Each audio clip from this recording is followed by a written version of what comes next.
Salut les amis, bonjour à toutes et à tous, ça me fait toujours très plaisir de vous accueillir ici dans votre chaîne de News Gaming pour un épisode qui, oui, sera un peu plus court que celui d'hier, on va pas se mentir, c'était assez consistant, mais plus court ne veut pas dire forcément moins bien, parce qu'on a quand même des news très intéressantes.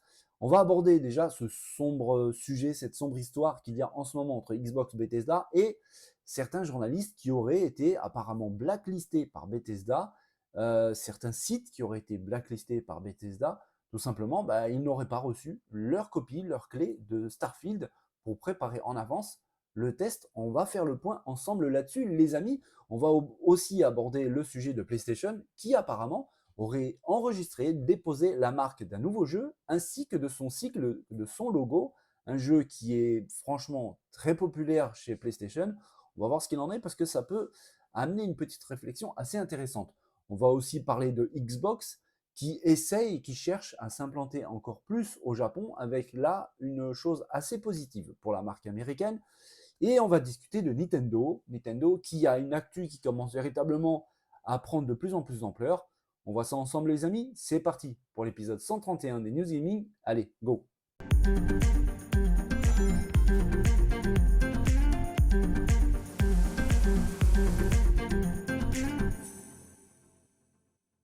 Alors, alors qu'est-ce qui se passe autour de Xbox, Bethesda et certains journalistes, certains sites euh, En fait, vous le savez, le 6 septembre prochain, c'est vraiment bientôt, ça se rapproche de plus en plus, la hype vraiment est au maximum, Starfield arrive. Le jeu est très attendu et là, en ce moment, les journalistes, les youtubeurs sont déjà en train de faire des tests du jeu qui, normalement, l'embargo doit se terminer aujourd'hui même, le 31 août. Donc normalement, à partir de aujourd'hui 18h, vous aurez plein de tests sur Starfield qui vont popper un peu partout sur Internet et YouTube. Ça va donner vraiment une belle image de ce que le jeu est véritablement.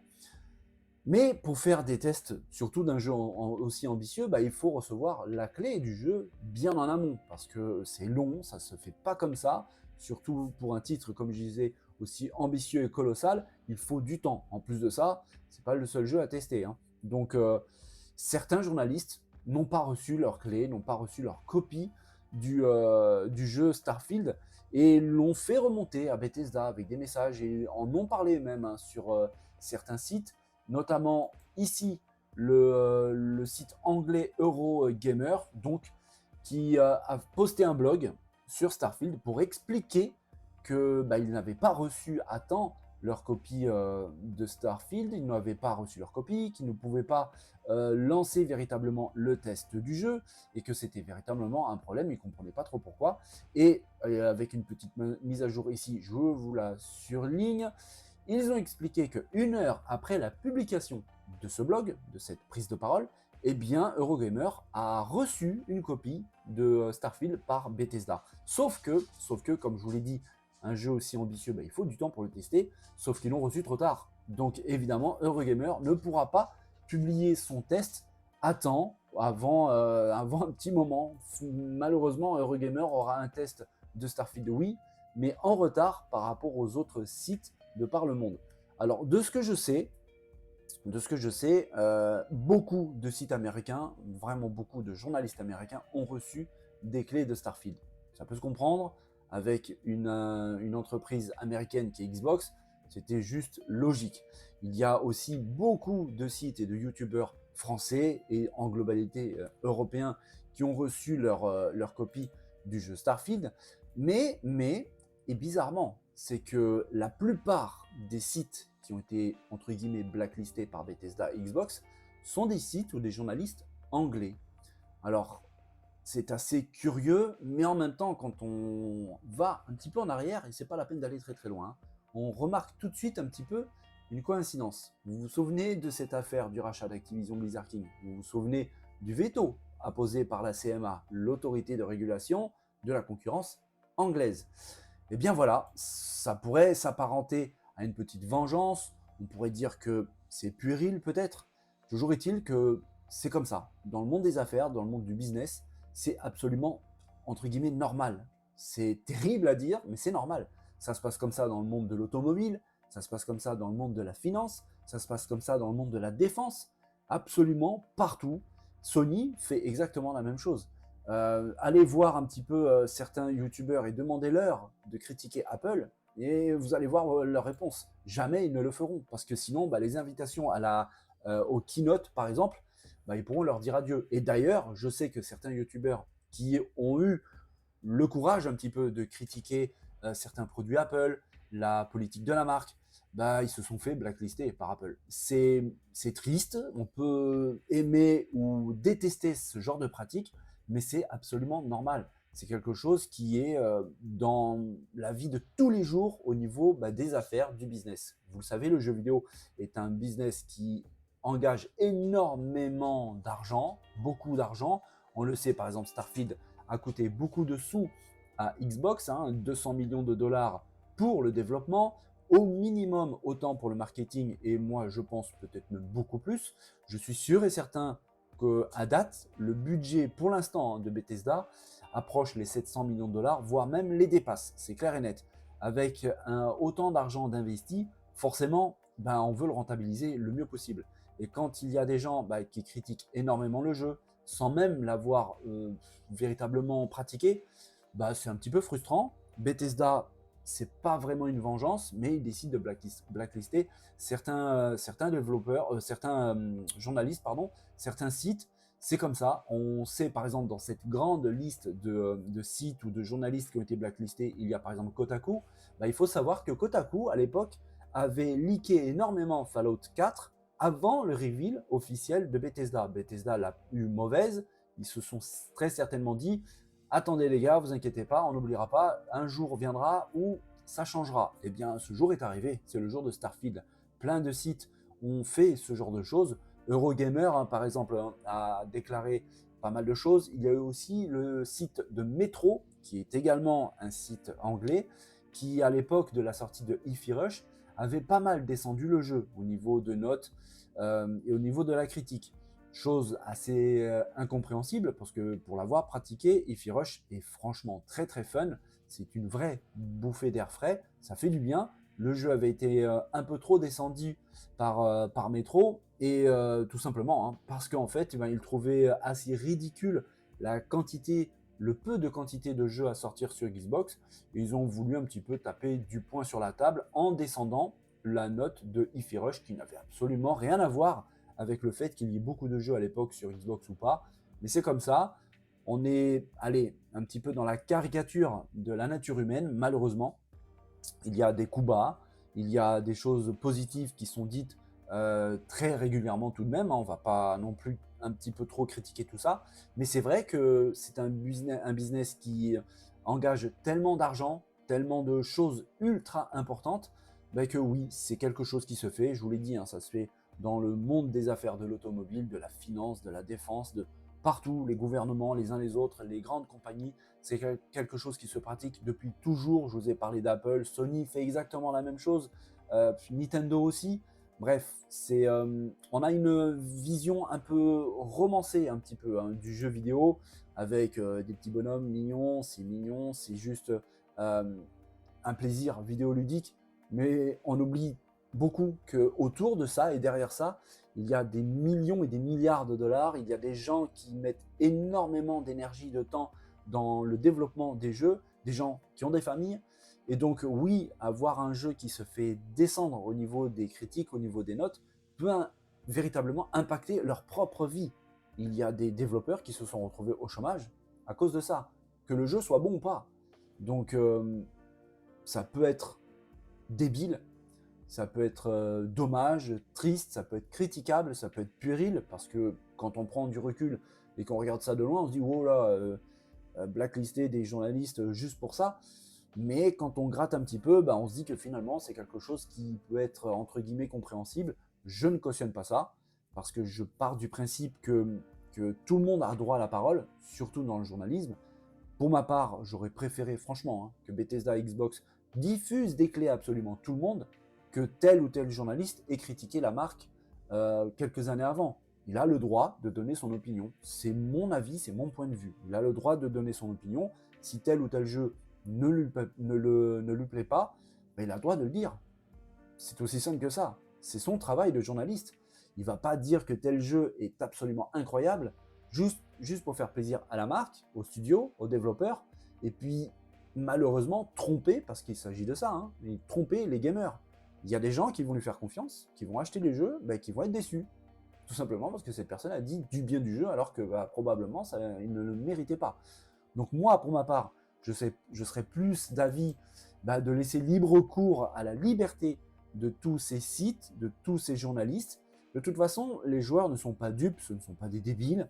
En jouant au jeu, ils vont voir si le jeu est bien ou pas. C'est véritablement ça en fait qui pose problème. On est dans une société où tout le monde se focalise avec et s'éduque avec Facebook, Instagram, TikTok, et ils oublient tout simplement leur propre avis personnel. J'ai déjà abordé ce sujet sur la chaîne. Il y a une expression, hein, les goûts et les couleurs, c'est très personnel. Chacun peut avoir un affect avec tel studio, avec tel jeu, et qui sera très probablement complètement différent du voisin de table. Donc il faut faire attention un petit peu avec tout ça. La seule chose que je pourrais à la limite vous conseiller, si vous voulez mon humble avis, bah faites votre propre avis les amis. C'est aussi simple que ça. Allez voir le film, faites votre propre avis. Allez manger dans un restaurant, faites votre propre avis. Prenez le jeu, essayez-le, faites votre propre avis. Les avis, alors c'est vrai, pour faire ça il faut le payer. Je conçois, je suis absolument d'accord. Mais écouter des avis qui peuvent venir de personnes toxiques peut aussi vous induire en erreur. Et ce serait franchement très dommage de passer à côté de certaines pépites juste parce qu'on a écouté la mauvaise personne. Voilà, c'est aussi simple que ça. Notre avis personnel est, je pense, vraiment le plus important. Pour ma part, je vous le dis et je répète, j'aurais franchement préféré que Bethesda livre des clés de Starfield à absolument tout le monde, que tout le monde parle avec son honnêteté la plus grande et la plus transparente possible. C'est pas le cas. Maintenant, ça me choque pas plus que ça non plus. Je vous l'ai dit, c'est normal entre guillemets. C'est quelque chose qui se fait depuis vraiment très très très longtemps et à mon avis, hein, et c'est clair et net, c'est pas prêt de se terminer et ça dans tous les domaines, pas le jeu vidéo. Allez les amis, je vous avais dit en intro que Sony venait de déposer un nouveau nom de domaine avec un logo pour un jeu qui était sorti maintenant il y a à peu près 3 ans à la sortie de la PS5 et qui véritablement avait plu à beaucoup de monde. Dans ce jeu, il y a un petit personnage qui est devenu, pas officiellement, hein, mais en gros, hein, la mascotte de la marque PlayStation. Vous voyez un petit peu où je veux en venir. Ce jeu qui était gratuit, hein, offert avec la console, c'est Astro's Playroom, avec ce petit robot qu'on voit à l'écran, avec beaucoup de possibilités de gameplay et surtout une mise en valeur des capacités de la DualSense. Avec ce jeu, on s'est vraiment rendu compte de ce que cette manette de la PS5 pouvait apporter avec par exemple son retour haptique, les gâchettes à retour de force qui franchement pouvaient vraiment bien retranscrire un petit peu les sensations qu'il y avait à l'écran et c'était vraiment très très agréable et surtout très novateur. Et bien le 25 août dernier, donc il y a vraiment très très peu de temps, Sony a déposé, enregistré un nouveau nom de domaine et un nouveau logo pour Astrobot, un jeu donc très probablement qui sera centré sur le petit personnage qu'on voit actuellement à l'écran. Alors pour l'instant évidemment il est beaucoup trop tôt pour le dire, est-ce que c'est un jeu qui va arriver sur la PS5 ? Est-ce que Sony dépose ça pour protéger la marque? Parce que c'est vrai que ça arrive très régulièrement que certaines marques, certains constructeurs redéposent des nouveaux noms pour pouvoir continuer la protection intellectuelle de tel ou tel objet, de telle ou telle machine ou de tel ou tel produit. Là, ça pourrait être franchement le cas. Mais j'ai un petit doute tout de même sur ce point-là, parce que si ça aurait été le cas, je pense que Sony aurait très probablement continué à utiliser le nom Playroom Astro, Playroom, ce qui n'est pas le cas du tout en fait. Là, c'est véritablement un nouveau nom, Astrobot, avec en plus de ça un nouveau logo. Donc on verra vraiment ce qu'il en est le moment venu. Peut-être que Sony va dévoiler quelque chose incessamment sous peu. Je vous en ai parlé plusieurs fois sur la chaîne. Je pense très sincèrement que Sony prépare un nouveau PlayStation Direct. Peut-être pas pour ce mois-ci de septembre qui arrive, mais très probablement pour le mois d'octobre, novembre, on verra, mais franchement, c'est très probable. Est-ce que Sony va profiter de ce PlayStation Direct pour dévoiler quelque chose autour de cet Astrobot? On verra, mais je sais que au sein de Sony, ben, il y a du travail autour de ce petit personnage qui avait vraiment plu et qui a marqué beaucoup de choses chez les joueurs et qui attendent donc une suite, un nouveau jeu qui met en valeur ce petit robot. Donc il est très probable qu'on ait des news concernant un jeu, peut-être en PSVR 2. Je vous ai rien dit les amis. Allez les amis, on va faire un petit tour du côté du géant américain Xbox qui véritablement ne lâche pas l'affaire avec le Japon. Ça c'est clair et net. Alors on est d'accord, ils ont du mal forcément avec le pays du soleil levant, du mal à mettre un pied au Japon. Ils ne vendent qu'une poignée de consoles, là où Nintendo et Sony sont dans une autre galaxie.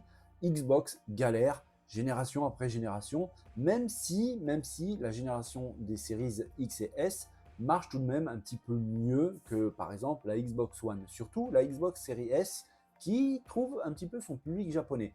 Mais tout de même, ça ne suffit pas pour pouvoir s'implanter de manière sérieuse. Et c'est vrai qu'il faut faire des choix au niveau stratégique, au niveau marketing, au niveau des jeux, tout simplement parce que le goût des jeux pour les Japonais peut être bien différent des nôtres, en tout cas de la majorité des Occidentaux. L'attente des joueurs est vraiment très très différente. Ça, Xbox le comprend, mais a du mal véritablement à passer le pas. Eh bien, il y a une chose très importante qui vient juste d'arriver, qui pourrait véritablement donner ce petit plus à Xbox pour essayer de pas s'imposer sur le territoire japonais, mais de s'implanter un petit peu de manière, on va dire, allez, un peu sérieuse. Ce petit plus qui véritablement peut changer beaucoup de choses, c'est tout simplement un recrutement, et un recrutement très très intéressant. En fait, une personne, une femme qui s'appelle Menasato Kato, qui est désormais la directrice des partenariats Xbox au Japon. Et on dirait pas comme ça, mais ça peut changer beaucoup de choses. Tout simplement parce qu'en fait, cette personne, elle a un background, elle a une expérience immense, vraiment, dans le jeu vidéo. Tout simplement parce qu'elle a passé 8 ans à la tête des développeurs des jeux first party chez PlayStation au Japon. Donc s'il y a bien une personne qui connaît le jeu japonais, qui connaît la culture japonaise dans le gaming, dans le jeu, les attentes des joueurs, c'est bien elle. Elle a eu un poste franchement très sérieux. 8 ans, c'est pas rien, à la tête des développeurs chez Sony, chez PlayStation, c'est quelque chose de très très sérieux. Du coup, avec ce CV, on ne peut plus sérieux. Elle peut vraiment vraiment apporter quelque chose à Xbox pour pouvoir les aider à s'implanter de manière un peu plus sérieuse et durable sur le territoire japonais. On verra un petit peu comment ça va se passer. C'est vrai que rien n'a été dévoilé sur son rôle vraiment spécifique qu'elle aura au sein de la société. Mais toujours est-il, comme je vous l'ai dit, son CV est bien sérieux, vraiment plus que correct, et ça peut véritablement apporter ce petit plus aux constructeurs américains pour essayer vraiment de survivre déjà et puis de s'implanter de manière assez sérieuse sur les territoires japonais, parce que quand on a au sein des équipes quelqu'un qui connaît aussi bien la culture du jeu vidéo au Japon, quand on a travaillé chez le premier constructeur au monde, PlayStation, forcément, ça apporte un petit plus. On va faire un petit tour chez Ubisoft, les amis, avec un jeu qui arrive le 7 décembre prochain sur PC, sur PS5 et Xbox Series. Ce jeu tiré d'un film vraiment fabuleux, Avatar, Frontier of Pandora, qui s'annonce vraiment, vraiment très très bon. On ne parle pas assez des jeux sur PC, on aborde toujours les jeux consoles, Nintendo Switch, Xbox, PS5, et c'est vrai que le PC, on annonce que les jeux sortent dessus, mais on montre rarement des trailers de jeux PC, on ne parle pas trop. Eh bien, on va le faire maintenant. On va le faire maintenant parce qu'en fait, on a un trailer vraiment magnifique, justement, de Avatar Frontiers of Pandora sur PC qui, on le voit sur ces images, s'annonce absolument fabuleux. Le jeu, évidemment, on est sur PC, va profiter de la puissance qui peut être véritablement colossale de certaines machines. J'espère que chez vous, vous avez ce qu'il faut pour pouvoir en profiter pleinement, parce que quand on voit ces images, c'est plutôt sympa. En fait, le jeu va vraiment tirer profit de tout ce qu'on peut avoir sur PC. Alors, même sur un jeu de configuration moyenne, grâce au FSR de AMD, grâce au DLSS de Nvidia, on pourra avoir un jeu dans des conditions franchement très très bonnes. Évidemment, avec un PC haut de gamme, ça sera bien mieux. On le voit sur ces images, les amis, Ubisoft a eu la bonne idée de mettre à disposition directement dans le jeu, dans les menus, des outils de benchmark qui vont pouvoir affiner les réglages du jeu pour en tirer tout simplement la meilleure expérience possible, suivant votre machine. On le voit, le support des résolutions très très élevées, avec évidemment le ray tracing. Bref, ça s'annonce franchement magnifique. Au vu de ces images, en tout cas, c'est clair et net que ça fait vraiment plaisir. Là, on le voit encore, et j'allais justement l'aborder, il n'y aura aucune limite en ce qui concerne le framerate. L'image par seconde n'aura pas de limite. En gros, le jeu va se caler au maximum des possibilités que sont offertes par votre PC, et donc vous aurez le meilleur rendu possible. Et franchement, ça a l'air vraiment beau, magnifique, hyper détaillé et fouillé, avec en plus de ça une animation très fluide, très belle, très léchée, c'est délicat, c'est vraiment très très beau à voir. On verra de toute façon, il reste plus beaucoup de temps à attendre, hein. C'est le 7 décembre prochain que débarque ce jeu sur toutes les machines nouvelle génération, on va dire, hein, Xbox Series, PS5, sur PC dont on vient de voir l'image. Ça semble vraiment bon. Maintenant, à voir, hein, pour vous les amis, est-ce que vous allez le prendre sur PC, sur console? Moi personnellement, si j'avais une bonne machine PC, je me laisserais tenter. Vous le savez les amis, dès aujourd'hui, 16h, en direct sur internet, il y aura un Nintendo Direct. Ou plutôt, et d'ailleurs c'est le terme qu'a utilisé Nintendo pour le qualifier, pour l'appeler, ce sera un Super Mario Bros Wonder Direct, car il s'agira d'une prise de parole centrée sur le jeu de Super Mario Bros Wonder qui a été dévoilé il n'y a pas longtemps du tout au dernier Nintendo Direct, avec un Mario Bros qui semble franchement très intéressant, et en tout cas au niveau graphiquement parlant déjà, ça s'annonce plutôt très très joli. J'ai vraiment hâte d'en savoir plus. Là, avec ce Nintendo Direct de aujourd'hui 16h, on risque d'avoir pas mal de choses de dévoiler autour de ce jeu, parce que je rappelle, hein, que l'événement va durer à peu près 15 minutes. 15 minutes juste pour un seul jeu, c'est relativement long, donc je pense que Nintendo a pas mal de choses à dévoiler autour de ce jeu, et en tout cas faire monter la hype auprès des fans. Et on apprend aujourd'hui que Nintendo possiblement va profiter de cet événement, le Super Mario Bros Wonder, pour pouvoir présenter, pourquoi pas, une nouvelle console Nintendo Switch. Alors non, non, non, je suis désolé, il ne s'agit pas de la future Nintendo Switch 2 ou Pro ou tout ce qu'on veut, ce sera tout simplement une version collector pour la sortie de Mario Bros Wonder. Maintenant, pour les fans du collector, je vous avoue pardon, que c'est légèrement décevant. Tout simplement parce qu'en fait, il ne s'agit pas d'une console avec un habillage magnifique, avec une sérigraphie, par exemple, hein, de Mario Bros dessus ou quoi que ce soit.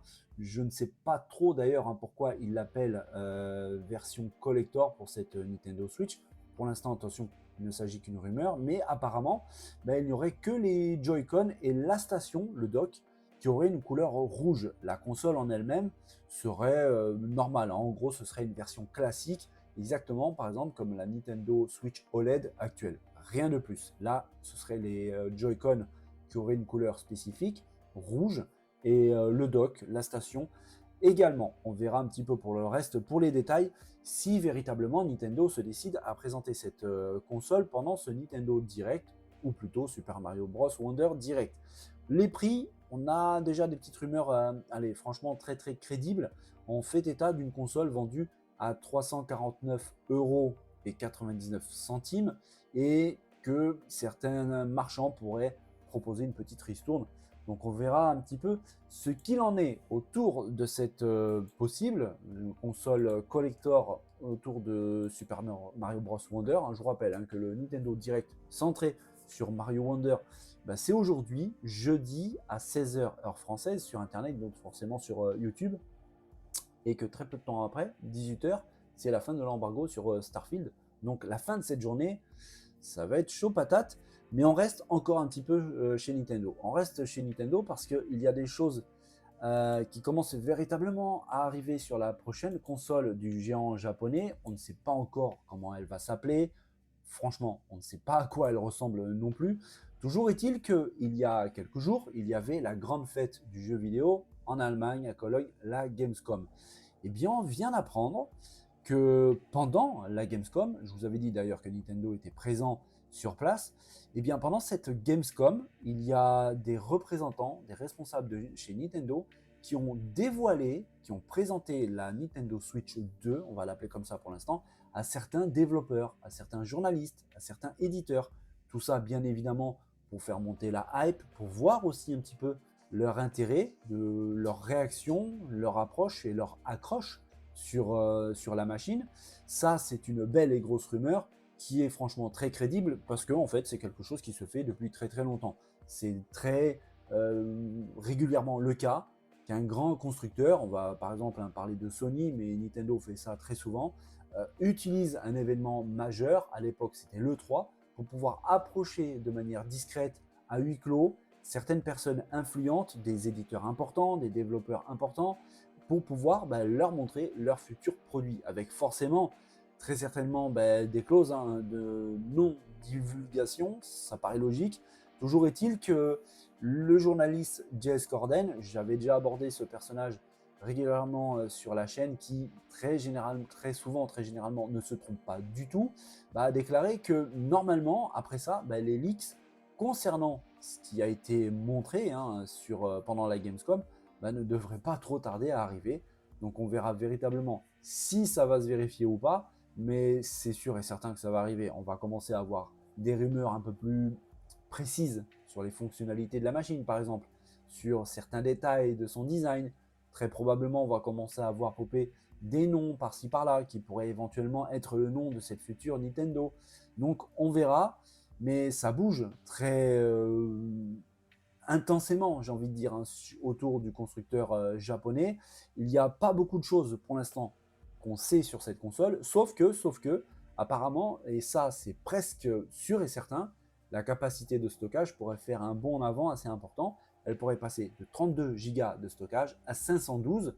Ça aurait été franchement cool de passer le petit cap du Tera, mais toujours est-il que de 32 à 512 Go, franchement, ça ne va pas se plaindre, c'est vraiment très très bien. Et puis aussi que Nintendo, normalement, devrait continuer avec le format cartouche pour les jeux. Donc on verra, mais ça commence véritablement à se préciser, les amis. Et puis vous le savez, sur la chaîne, comme d'habitude, dès que j'ai quelque chose d'assez intéressant, croustillant et surtout assez fiable sur la chose, je reviendrai vers vous et vous serez au courant forcément sur la chaîne. Et bien voilà les amis, encore un bel épisode des News Gaming. Sincèrement, j'espère que cette vidéo vous a plu. Si c'est le cas, n'hésitez pas, les pouces, les partages, les commentaires. Merci à tous à chaque fois de me soutenir, vraiment, que ce soit dans vos commentaires. Je vois les partages, je vois le nombre de likes, le nombre de vues. Franchement les amis, c'est super agréable. Et aujourd'hui, à date, je ne peux pas faire autre chose que vous remercier. Mais vraiment, c'est du fond du cœur. Les amis, portez-vous bien, prenez soin de vous. N'oubliez pas de vous amuser, c'est très important. Et je vous dis à très vite, à très bientôt pour un nouvel épisode des News Gaming. Ce sera l'épisode 132. Les amis, bonne journée, bye bye.